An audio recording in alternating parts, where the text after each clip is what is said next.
오신 의아우리교회 성도님들을 주님의 이름으로 환영하고 축복합니다. 오늘은 5월 6일 잠언 3장 1절에서 10절의 말씀을 가지고 지혜로운 사람은 누구인가 제목으로 하나님 말씀을 나누겠습니다.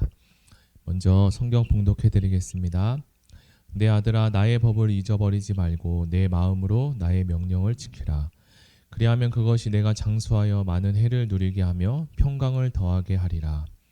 인자와 진리가 내게서 떠나지 말게 하고 그것을 내 목에 매며 내 마음판에 새기라. 그리하면 내가 하나님과 사람 앞에서 은총과 귀중히 여김을 받으리라. 너는 마음을 다하여 여호와를 신뢰하고 내 명철을 의지하지 말라. 너는 범사의 그를 인정하라. 그리하면 내 길을 지도하시리라. 스스로 지혜롭게 여기지 말지어다. 여호와를 경외하며 악을 떠날지어다. 이것이 내 몸의 양약이 되어 내 골수를 윤택하게 하리라. 내 재물과 내 소사물의 처음 익은 열매로 여호와를 공경하라. 그리하면 내 창고가 가득히 차고 내 포도즙 틀에 새 포도즙이 넘치리라. 아멘. 우리는 어느 때보다 더 미래를 예측하기 어려운 시대를 살아가고 있습니다. 앞으로의 미래를 내다보기가 더 어렵고 계속적으로 바뀌어가는 이 시대에 절실히 필요한 것은 우리가 살아가기 위한 지혜가 아닐까 생각합니다. 오늘 본문은 어떤 사람이 지혜로운 사람인가 라는 질문에 대해서 명료하게 답을 제시해주고 있습니다. 잠언 말씀을 통해서 지혜로운 사람에 대해서 알아가는 시간이 되기를 소망합니다. 오늘 말씀은 아버지가 아들에게 지혜를 전해주는데 하나님의 법을 자꾸 잊어버리는 이 아들에게 여호와의 율법을 잊어버리지 말고 그 마음으로 그 법을 지켜야 한다라고 이야기합니다. 아버지는 아들에게 지혜의 말씀을 잊지 말라고 기억하라고 하는 것입니다. 기억한다는 것은 이전의 실수를 기억해서 동일한 실수를 반복하지 않는 것을 말하기도 합니다. 아버지는 자신이 지금까지 살아온 인생의 모든 것을 셈하면서 어떻게 하면 지혜롭게 살 것인가 를 함축적으로 아들에게 설명해 주고 있습니다. 아버지 자신이 살았던 의로운 삶을 사는데 도움이 되었던 법과 명령을 전수해 주고 있습니다. 이 세상의 모든 부모님들은 자녀들이 잘 되기를 바라고 부모 세대가 실수한 것을 자녀들이 답습하지 않기를, 그리고 부모의 마음은 모두 동일한 것입니다. 만약에 아들이 아버지가 일러준 지혜를 따라 살면 하나님께서 복을 내려주시는데 그것은 바로 장수하고 평생을 평강 가운데 행복하게 살 것이라고 합니다. 지금은 의학의 발달로 인간 수명이 100년 또는 120년이라고 이야기하지만 고대 사회에서는 인간의 자연 수명을 약 38세라고 의학은 보고 있습니다.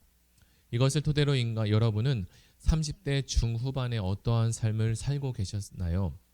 30대 중후반은 어떤 일을 하기에 혈기가 왕성하고 진취적이고 열정적인 시간인데, 만약 그때 죽음을 맞게 된다면 인생에서 꽃도 피지 못하고 자신이 하려는 것을 채 완성하지 못한 채 죽는 것입니다.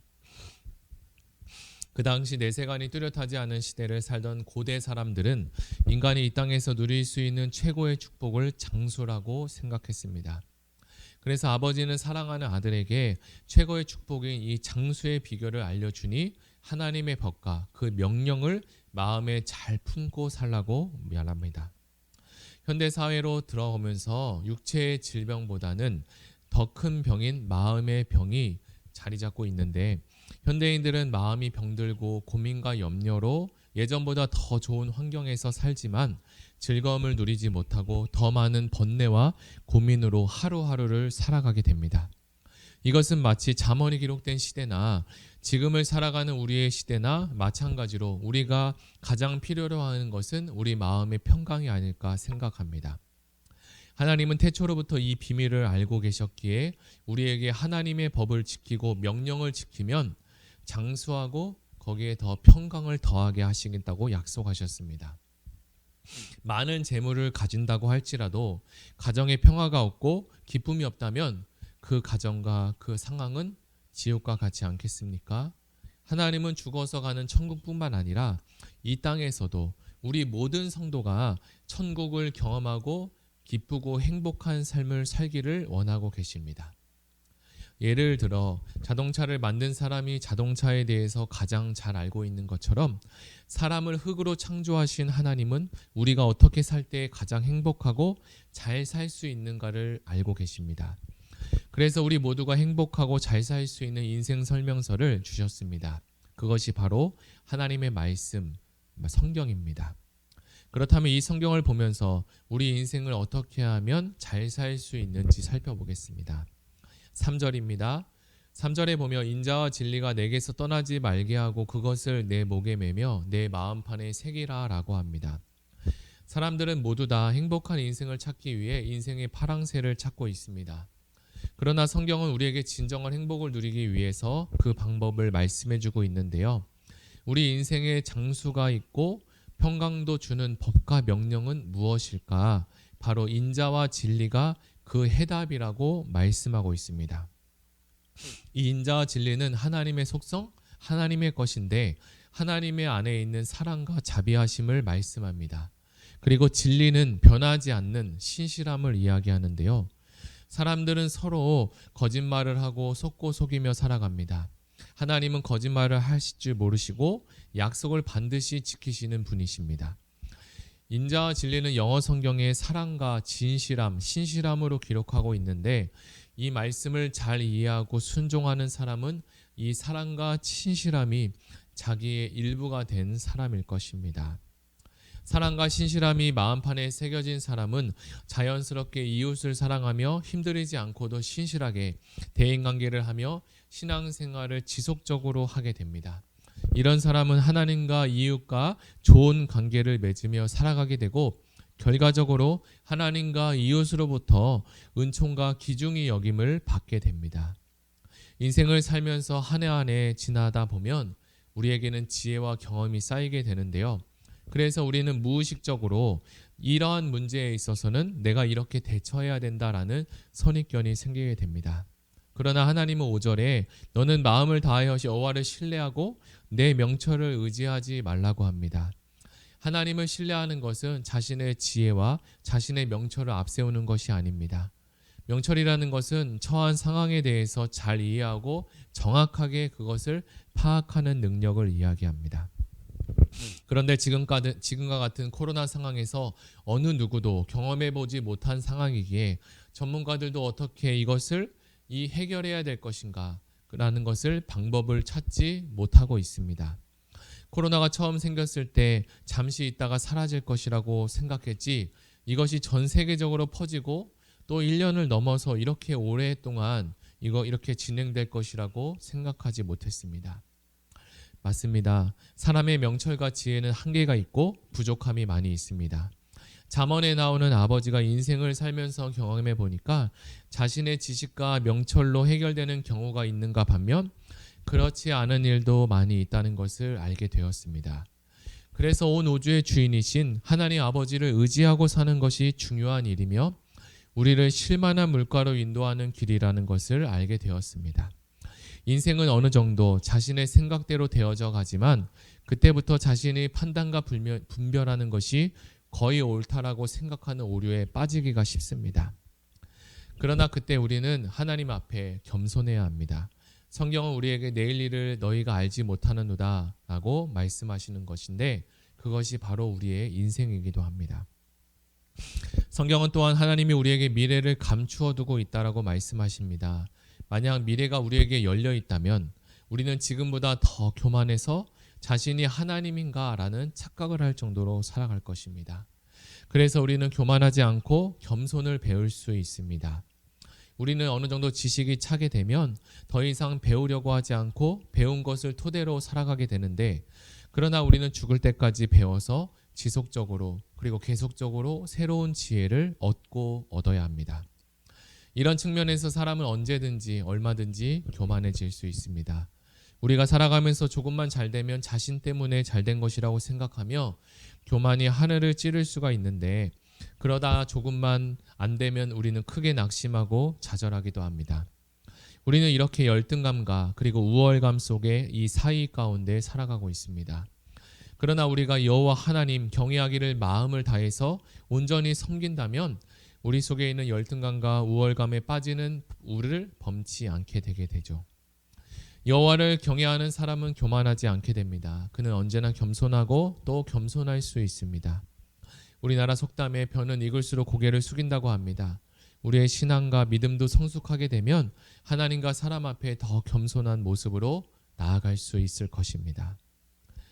자, 9절 10절에 보면 내 재물과 내 소산물의 처음 익은 열매로 여호와를 공경하라. 그리하면 내 창고가 가득히 차고 내 포도즙 틀에 새 포도즙이 넘치리라 라고 합니다. 내 재물과 첫 열매로 여호와를 공경하라고 하는데요. 이것은 가진 재물을 여호와께 드림으로 하나님을 공경하는 것을 표시하라는 조언입니다. 여기서 공경하다라는 말의 뜻은 무게를 재다라는 뜻을 거기서부터 나왔다고 하는데 여호와를 향한 존경의 표시는 말에서 그치는 것이 아니라 구체적인 행위로 표현하게 되는 것을 말합니다. 그렇다면 재물을 여호와께 드려 공경하라는 말은 무슨 뜻일까요? 구약에서 재물을 여호와께 드려 공경하라는 말은 여러 곳에서 나오고 있는데 이것은 가난한 자를 돕고 불쌍히 여기며 살으라는 것입니다. 그리고 너의 모든 소산물인 첫 열매는 여호와께 드리는 제사를 말씀하고 있습니다. 이것은 여호와께 하나님께 최고의 것을 드림으로써 사랑과 신뢰로 하나님께 예배하는 것을 이야기합니다. 그렇게 하면 내 창고가 가득 차고 포도즙 틀을 통해 새 포도즙이 터질 정도로 넘칠 것이라고 약속해 주고 계십니다. 여기서 말하는 포도즙은 구약 성경에 자주 등장하는데 이것은 이스라엘 백성에게 부어주시는 하나님의 축복이기도 합니다. 하나님의 축복의 상징을 말하고 있죠. 이는 하나님을 경외할 때 삶의 필요를 넘치도록 부어주시고 채워주신다는 것을 말하는 상징이기도 합니다. 자, 오늘 잠언 3장에 대해서 말씀을 나눴는데요. 이제 말씀을 정리해 보겠습니다. 아버지가 아들에게 전하는 이 하나님의 경외 그리고 지혜로운 사람, 그것은 바로 하나님의 법을 잊지 않고 내 마음으로 여호와의 명령을 지켜나가는 것이라고 말씀하십니다. 그럴 때 우리에게 진정한 샬롬이 임하게 됩니다. 사랑하는 성도 여러분, 어제 하루의 삶을 되돌아볼 때 어제 삶 속의 매 순간순간마다 평강한 마음이 여러분 가운데 있으셨나요? 만약 순간순간 마음에 평강이 아니라 번민과 두려움이 있었다면 그 순간 하나님의 말씀을 우리가 잊어버린 시간일 수도 있습니다. 우리가 하나님의 임재를 놓친 순간일 수도 있는데 오늘은 어제와 다른 하루를 살아가기를 예수님의 이름으로 축복합니다. 오늘 하루의 삶 속에서 하나님의 말씀을 기억하고 그 말씀을 마음으로 지켜나간다면 오늘의 삶은 하나님께서 우리를 평강의 삶으로 인도해 주실 것이기 때문입니다. 우리 이 시간 듣는 말씀을 생각하며 같이 기도하기를 원합니다. 의왕 우리 교회 모든 성도가 하나님 경외하며 지혜로운 자가 되어 균형 있게 성장하는 공동체가 되게 하여 주시옵소서. 1학기 순장반을 통해 순장님들이 영적으로 공급을 받고 자라고 성장하며 주님이 주시는 은혜로 순원들을 잘 돌보게 하시고 제자훈련 사역훈련을 통해 성도들이 잘 훈련되고 자라나게 하시고 전도훈련반을 통해 풍삼초와 풍삼초 이끄미가 계속적으로 1:1 양육을 통해 복음을 나누는 일이 교회 안과 밖에서 확산이 될 수 있도록 하여 주시고 성도들이 자생적인 그리스도인, 복음 중심적인 그리스도인, 전도와 재생산할 수 있는 성도들로 세워지게 하여 주시옵소서. 우리 이 시간에 기도 제목을 가지고 우리 다 같이 기도하며 나아가겠습니다. 하나님 아버지 감사합니다. 오늘 우리가 잠언 3장의 말씀을 통해서 여호와 경외하는 것 그리고 지혜로운 사람은 누구인가에 대해서 우리가 말씀을 나눴습니다. 하나님 우리가 살면서 느끼는 것은 우리가 지혜가 부족하고 하나님 어리석고 또 연약한 자라는 것을 날마다 알게 됩니다. 하나님 우리가 하나님 앞에 무릎 꿇고 하나님 최고의 지혜자 되신 예수 그리스도를 의지하며 나아가게 도와주시고 지금과 같이 어렵고 힘든 상황 가운데 더 하나님 말씀을 의지하고 하나님을 쫓아 살기에 아주 최고의 삶 조건인 것을 우리가 또 알아갑니다. 하나님 우리에게 하나님 믿음 주시고 은혜 주시고 소망을 더하셔서 하나님 이렇게 어려운 상황 가운데 하나님을 최고의 지혜로 모실 수 있도록 도와주시고 아버지가 아들에게 이야기한 것처럼 하나님께서 우리에게 말씀을 통해서 또 애타는 심정을 가지고 말씀하셨는데 그 말씀이 우리에게 새겨지게 도와주시고 우리 마음판에 새겨지며 이 마음판에 새겨진 말씀을 가지고 살아갈 수 있는 은혜로 주님 더하여 주시옵소서.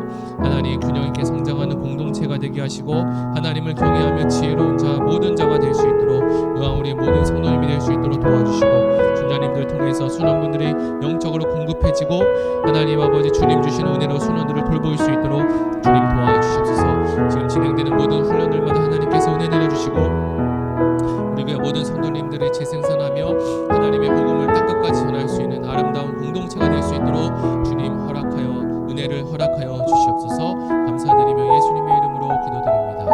아멘. 우리 이 시간을 가지고 오신 기도 제목을 가지고 그리고 나라와 민족을 위해서 교회를 위해서 그리고 가정을 위해서 그리고 개인 기도 제목을 놓고 다 같이 기도하며 나아가겠습니다. 다 같이 기도하겠습니다.